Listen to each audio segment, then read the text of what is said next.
പല മെനിഞ്ചൈറ്റിസും പല രീതിയിൽ കൂടിയാണ് വരുന്നത്. ഫോർ എക്സാമ്പിൾ വൈറൽ മെനിഞ്ചൈറ്റിസ് ചിലപ്പോൾ ബ്ലഡിൽ കൂടെ ആയിരിക്കും വരുന്നത്. ഇപ്പോൾ നമുക്ക് കൊറോണ വൈറസ് അല്ലെങ്കിൽ കോവിഡ് വൈറസ് ഉണ്ടായിരുന്നുവെങ്കിൽ കോവിഡ് വൈറസ് ബ്ലഡിൽ കൂടെ അത് മെനിഞ്ചസിനെ എഫക്റ്റ് ചെയ്യാനുള്ള സാധ്യതകളുണ്ട്.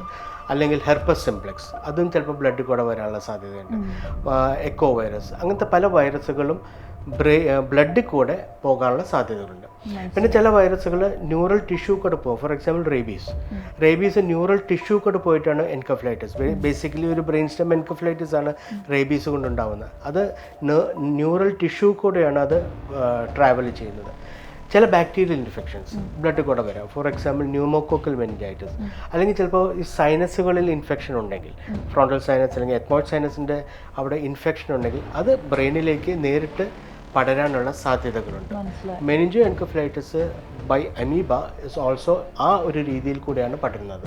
അതായത് നമ്മളുടെ മൂക്കിൽ കൂടെ വന്ന് മൂക്കിൽ നിന്ന് അത് മെനിഞ്ചസിലേക്ക് പടരുന്നത്, അവിടെ ഇൻഫ്ലമേഷൻ അല്ലെങ്കിൽ ഇൻഫെക്ഷൻ ഉണ്ടാകും.